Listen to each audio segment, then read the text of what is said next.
Where? Yes, come on up.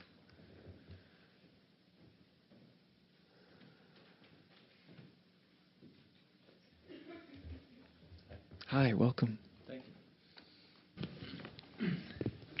Okay, so thank you first for everything that you're sharing. You're welcome.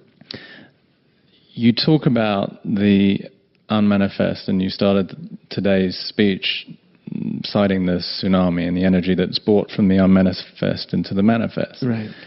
And that as we, as individuals, get a glimpse of the unmanifest that we are, we see that we're everything that we think we want to be, that we're trying to be. Yeah, or we're just everything, period. We're also everything that we don't want to be. Right, everything in totality. Yeah.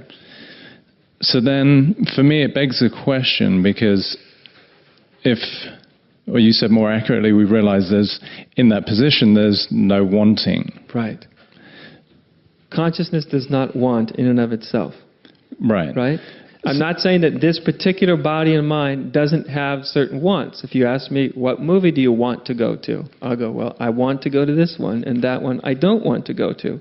I like this food. I don't like that food. Right, strawberry ice cream. Right. So on this level of personality, there's still wants. The nice thing is the wants or the preferences don't dominate anymore. They just, sort of the spice. Right. So it may be a philosophical question then, but surely for the unmanifest to even generate manifest, there must be a process of desire or intention. I haven't found one. Neither has anybody I've ever Hence talked the to. philosophical. Right.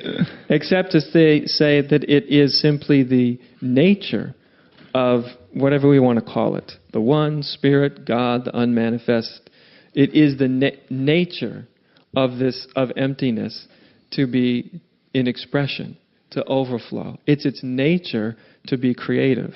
It's not creative for a reason. It's creative because it is by nature creative. Mm-hmm. It's just what the ultimate reality does. It just is creative. It's its nature. It's its overflow. Right. Which also, I think, resonates with the story you were sharing about your experience as a kid in class, which for me is a sense of curiosity as well. Right. It's innate. Right. It's natural. Sort of almost as though the unmanifest is curious to experience itself. Yes. Through the manifest. Absolutely. That's the joy of it. Right. At least that's my experience.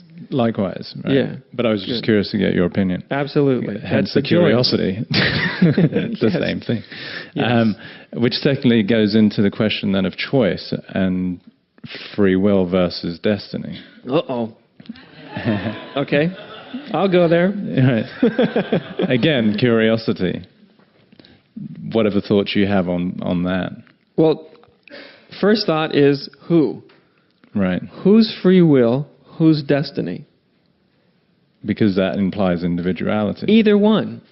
If we say you have free will, it implies a separate entity that has, remember, free will. It means that will can act completely independent of all of its conditioning. Otherwise, it's not free. It's just a product of its conditioning. Mm-hmm.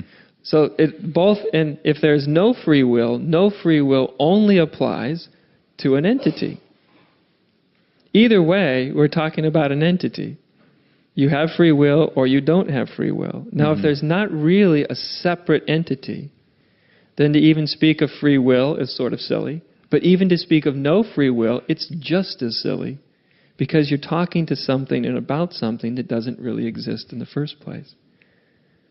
You see, the question only, or the philosophical dilemma, which one of my favorite ways I heard recently of some old Zen guy in Japan who he didn't call enlightenment. He says, solving the great philosophical problem. That's what enlightenment was, right? And it's actually really in many ways what it is. It's not coming up with a philosophy, but it's solving the philosophical problem. And the philosophical problem is, in whatever way you look at it, duality. Is there this or is there that? There's not an answer to the question. There's only going to that place where the question simply it's not relevant. Right. Right. The question is only relevant to a separate entity. No separate entity, not only is the question not relevant, but the answer is not relevant. In other words, it just doesn't make sense. It doesn't exist. It doesn't exist. Mm-hmm.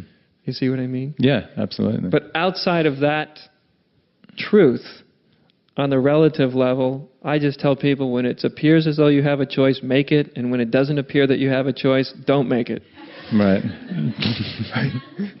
Because there's still the appearance of there being choice. Right. Everyone here today appears like it was a choice. Exactly. There's that appearance. Mm-hmm. And that's part of the fun. Yeah. That's the game. That's the game. Right. Since you're the all and everything, I mean, why not? Why not become anything? Why not become everything? Why not become the appearance of choice and the appearance of not choice? Why not become it all? Why not become a spiritual teacher that talks about nothing but choice? And then why not in the same breath become another spiritual teacher that talks about nothing but no choice? Why not do it all? Why not play all sides? Right? It doesn't matter. Doesn't matter at all. Right. Especially when you can sit back in your true nature with a kind of an internal sort of giggle, realizing that you're playing all sides at the same time. And all sides are trying to wonder which is the right side. Well, the mind is, yeah. Right. Right. Very multi-talented. Yes. Yes. Okay. Yeah. Yeah. Thank you. You're very welcome. It's fun. It is fun, isn't it?